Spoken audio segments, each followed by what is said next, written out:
Assalamualaikum warahmatullahi wabarakatuh.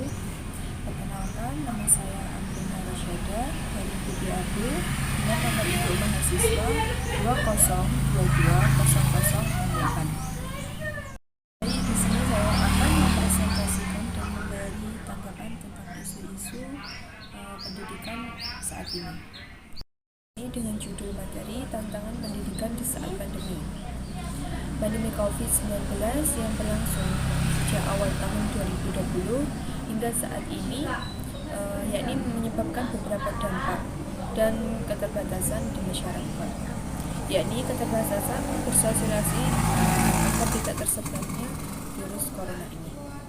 Begitupun di dalam dunia pendidikan, kegiatan belajar mengajar juga dibatasi. Maka keterbatasan ini menimbulkan beberapa tantangan dan dampak yang dialami oleh guru maupun siswa. Pada saat pandemi seperti saat ini, sistem belajar mengajar di sekolah digantikan oleh teknologi, yakni kegiatan belajar yang seharusnya dilakukan di sekolah secara langsung kini berubah menjadi virtual, yakni dengan dilakukan secara daring. Tetapi guru tetap berperan penting dalam pembelajaran secara daring ini, walaupun dengan sistem daring. Teknologi juga tidak akan pernah menggantikan posisi seorang guru dalam pembelajaran. Tantangan dalam masa pandemi saat ini adalah dalam mengembangkan kreativitas siswa dengan menggunakan teknologi yang ada agar tidak tertinggal dengan teknologi yang berkembang semakin pesat. Juga guru harus secara aktif dan berpikir keras agar siswa bisa mengembangkan potensi dan bakat meskipun dilakukan secara tidak langsung.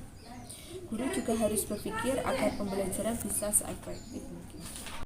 Juga guru harus berpikir secara keras bagaimana cara agar siswa bisa memahami pelajaran dan menambah ilmu pengetahuan meskipun pembelajaran dilakukan secara tidak langsung. Tantangan lainnya yakni adalah masalah penyediaan internet. Tidak semua tempat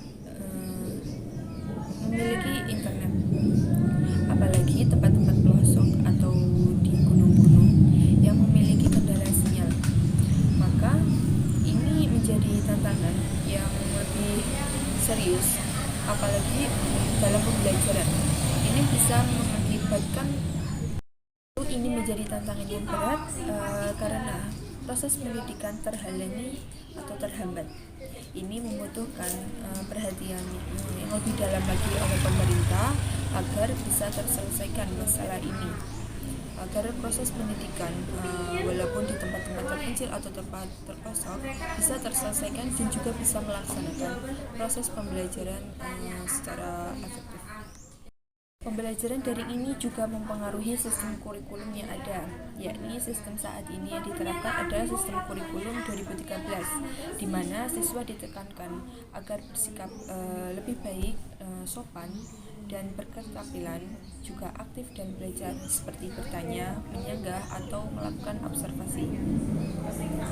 Lalu di masa pandemi saat ini tentu akan mengalami kesusahan dalam menerapkan sistem kurikulum ini, karena siswa tidak bisa dibimbing secara langsung oleh pendidik, tidak bisa secara langsung membimbing dan mengatur mereka untuk bisa aktif dalam kegiatan belajar karena semua dilakukan secara virtual.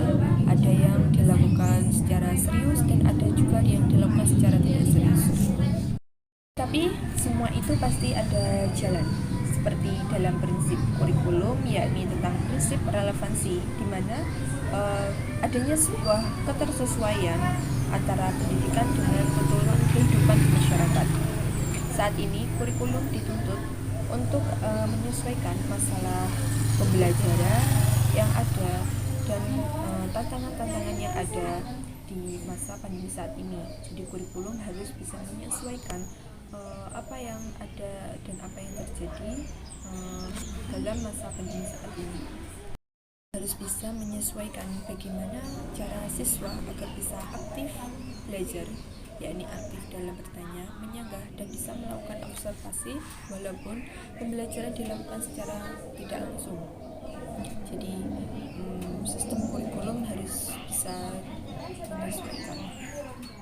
Mungkin itu yang bisa saya sampaikan. Semoga masalah dalam dunia pendidikan saat ini, apalagi di dalam masa pandemi saat ini, bisa cepat mendapatkan solusi dan terselesaikan, agar pendidikan bisa berjalan secara efektif dan sempurna, dan semoga pandemi saat ini bisa cepat berakhir agar pendidikan bisa dilakukan secara normal lagi, dan siswa bisa aktif lagi. Mungkin itu dari saya. Apabila ada salah, saya mohon maaf yang sebesar-besarnya. Wassalamualaikum warahmatullahi wabarakatuh.